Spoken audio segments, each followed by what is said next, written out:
যে সূরা পাঠ করলে আল্লাহ আপনাকে সব কাজে বিজয় দান করবেন, আপনি উইনার হয়ে যাবেন।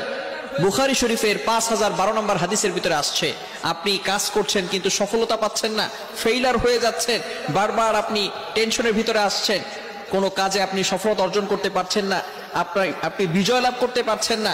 প্রত্যেকটা কাজে আল্লাহ তাআলা বিজয় দান করবেন যদি আপনি এই সূরাটি পড়ে কাজ শুরু করতে পারেন। এটা আমার কথা নয়, বুখারী শরীফের 5012 নম্বর হাদিসের ভিতরে আল্লাহ রাসূল সাল্লাল্লাহু আলাইহি ওয়াসাল্লাম বলে দিয়েছেন। হযরতে আসলাম রাদিয়াল্লাহু তাআলা আনহু বলেন, একবার রাতের বেলা যুদ্ধে যাওয়ার সময়, রাতের বেলা যখন আল্লাহ রাসূল সাল্লাল্লাহু আলাইহি ওয়াসাল্লাম সফর করতেছিলেন, এমন সময় ওমর ইবনুল খাত্তাব রাদিয়াল্লাহু তাআলা আনহু রাসূল সাল্লাল্লাহু আলাইহি ওয়াসাল্লামকে প্রশ্ন করতে লাগলেন, ইয়া রাসূলুল্লাহ, ইয়া হাবিবাল্লাহ, এই ব্যাপারে আমাকে কিছু বলেন। রাসূল সাল্লাল্লাহু আলাইহি ওয়াসাল্লাম কিছুই বললেন না।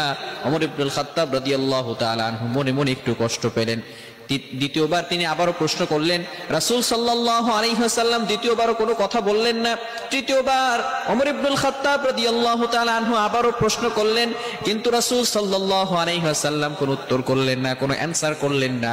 ওমর ইবনুল খাত্তাব রাদিয়াল্লাহু তাআলা আনহু মনে মনে চিন্তিত হলেন আর ভাবতে লাগলেন, না জানি কোন কারণে আমার উপরে রাসূল সাল্লাল্লাহু আলাইহি ওয়াসাল্লাম কষ্ট পেয়ে আছেন, এই জন্য নবীজি সাল্লাল্লাহু আলাইহি সাল্লাম আমার প্রশ্নের কোনো অ্যানসার দিচ্ছেন না।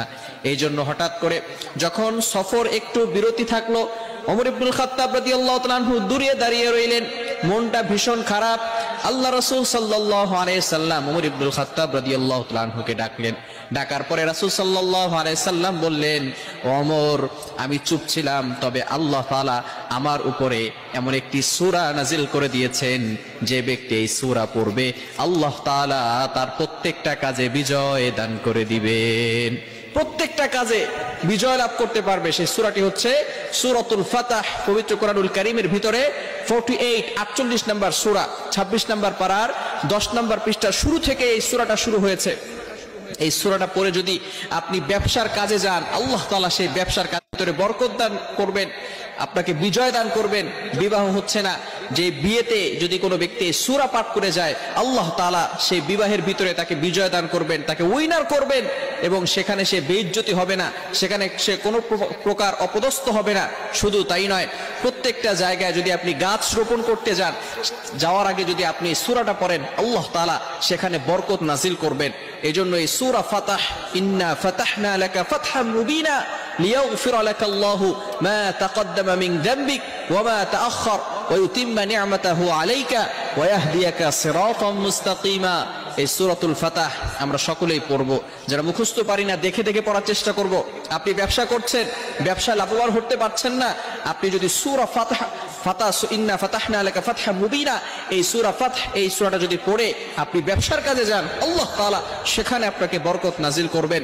এরপরে যদি আপনি গাছ রোপণ করতে যান, সেখানে আল্লাহ তাআলা বরকত নাজিল করবেন। ভিসা জমা দেওয়ার আগে যদি আপনি সূরাটা পড়ে ভিসা জমা দেন, সেখানে আল্লাহ তাআলা সাকসেসফুল আপনাকে করে তুলবেন। এজন্য আমরা সব সময় এটা করব। অনেকের চাকরি হয় না, চাকরির ইন্টারভিউ দেওয়ার আগে যদি আপনি সূরাতুল ফাতহ এটা যদি পড়ে আপনি যেতে পারেন, তাহলে আল্লাহ তাআলা চাকরির ব্যবস্থা করে দিবেন।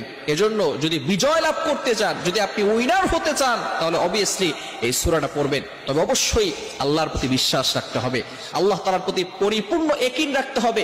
আপনাকে মনে রাখতে হবে যে আল্লাহ তাআলা একজন আছেন এবং তিনি নিজে আমাদেরকে এই বিজয় দান করে দিবেন। আল্লাহ তাআলা আমাদের সকলকে এগুলো বুঝে আমল করার তৌফিক দান করেন। সকলে বলেন আমিন।